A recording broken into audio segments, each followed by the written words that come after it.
Hi, my name is Harvey P. Mayabaya, and today we will be learning saving stocks and bonds. Savings. Savings refers to the money you put aside or money accumulated for over time, usually intended for future use. For example, if you have a spare or extra money, you put it aside for future use. You may put it in your piggy bank or deposit it in a bank or put it somewhere else. However, when you keep your money with you, won't earn interest. But if you put your money in the bank, it may earn interest. So, mas magandang sa bank mo siya ilagay. So, what are the conditions for your money to earn interest when you put it in the bank? Different banks offer different interest rates depending on the type of savings account you open with them. Most banks set the minimum average daily balance (ADB) for your money to earn interest. For example, a minimum of 1,000 below this amount, no matter how long you keep your money in the bank, won't earn interest. Banks offer interest rate ranging from 0.50% to 4.0% per annum. So what should you know when you plan to put your money in the bank? There are terms you need to become familiar with. You need to you need to know them to understand the subsequent concept. The first one is savings account. Savings account is an account offered mostly by banks, but may also be offered by other financial institutions where you can deposit your money. Once you open an account with the bank, you are assigned a savings account number. The next one is initial deposit. Initial deposit is the minimum amount of money required to an open account. This varies depending on the type of account you are opening and the bank you're opening your account with. The next one is maintaining balance. Maintaining balance is the balance that must remain in the account. The bank will inform you of the required maintaining balance. It is important that you check your maintaining balance. When you fall below the required amount, you may be charged a fee which is automatically deducted from your balance. The fourth one is average daily balance or ADB. ADB is equal to the total balance in a month divided by the numbers of days in that month. Banks usually set the required balance for your money to earn interest. Sometimes banks set a range of ADB for a corresponding interest rate. Interest is the amount that your money earns over time computed based on interest rate, usual interest rate. Banks usually pay interest every month. So I will give you a problem. So here's a problem. Jenny opened an account with ABC Bank. She chose a regular savings type of account. She was given the following information about the regular savings. If she made the following deposit, how much interest will her money earn on June 30, assuming that the cut-off date of earning interest is on June 30. So, paano natin compute? Una natin gagawin is determine the ADB.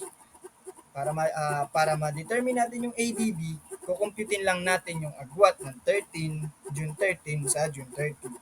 So, June 13 to June 30 is 17. So, bali 17 days. Tapos, the total of daily balance in 17 days is 301,000. To get the ADB, i-divide yung 301,000 sa 17, which is 17,705. This serves as the principal. Ito na yung principal and will be the basis of the computing the interest. Ito yung magiging basis basis para sa pagbibilang mo ng interest. Based on the range of ADB in the given table in the problem, the interest rate is 2% per annum. You need to divide this by 365 days to get the daily rate. So, i-divide mo yung 2% sa 365 para lumabas yung rate. The period covered is 17 days. Thus, the time 17 days. To compute the interest, simply interest will be applied since you will be computing for a particular period only. So, principal times rate times time. So, 17,707 times yung rate, tapos yung time, which is yung 17. Ang magiging total yan is 16.50%. 16.50. Naka-round off na. Tapos, balikan natin to. So, ang magiging sagot dito sa how much interest will her money earn on June 30 is 16.50 for 17 days. So, yun. So, next natin is stocks and bonds. Stocks represent ownerships in a company which may be held by an individual or a group.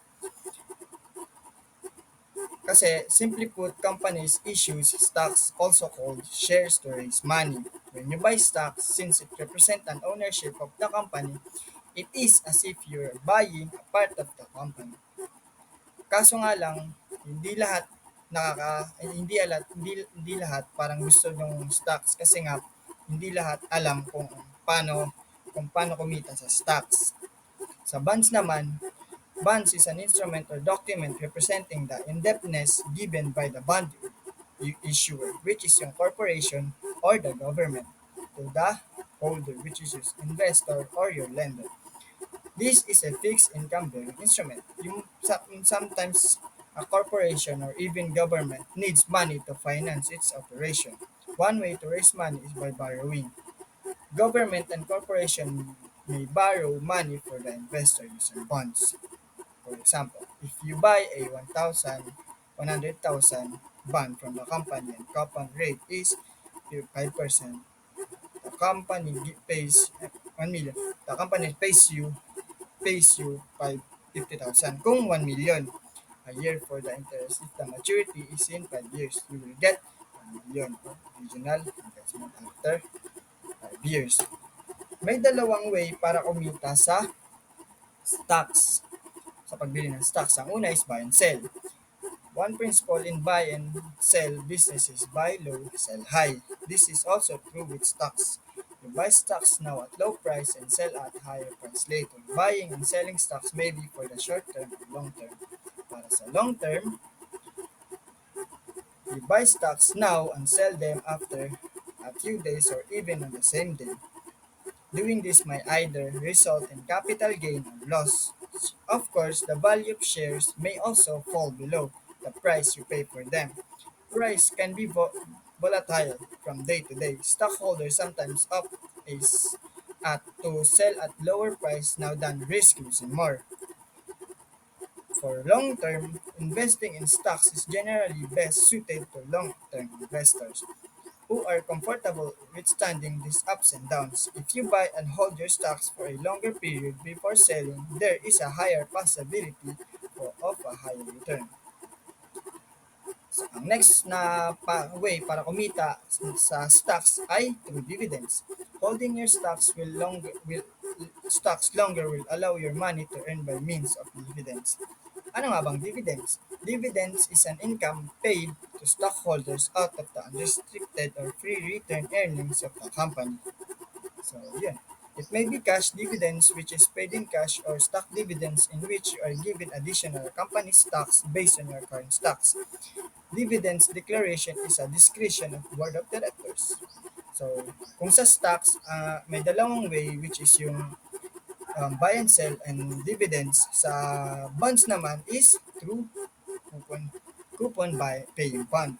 A coupon paying bond pays a determined amount of interest until the maturity of the bond. For example, you lend 100,000 to the government for 5 years with coupon rate of 5% every year. The government will issue coupon payment of 5,000 every year for 5 years for interest. After 5 years, you will get 100,000 original investment. The interest payment depends on the details of the bond. It may pay yearly, twice a year, quarterly. If paid twice, if paid twice a year, you will receive a coupon payment of 2,500 twice a year. If paid quarterly, you will receive coupon payment of 1,225 every month. Then the value of your coupon for 5 years will be 25,000. So, yun. Yun yung sa bonds, kung paano ka kumita. Magbibigay ako ng problem para mas maintindihan natin. Mia was issued a 3-year zero coupon bond with face value of 100 and a rate of 5%. If Mia sells the bond, what would be the price of the bond? Kung paano natin kukumpitin yan, first, identify the given. Kung ano ba yung zero coupon bond, yung face value, yung rate, tsaka yung time. So, ang formula niyan is yung coupon bond plus yung rate tapos yung time. Plus, yung papagpaplasin natin yung rate tsaka yung 1 tapos times. Then after nun, pag nakuha na natin yung total niya, na which is 1.157625, i-divide natin siya sa 100,000. Pag na-divide natin siya, ang lalabas dyan is 86,383. So, tignan natin if tama. Yun, tama. Answer what is as in the problem, Mia cancel it tatama. So, yun nga. I-ano mo lang siya, i-divide mo lang siya. Identify mo lang yung given para makuha mo.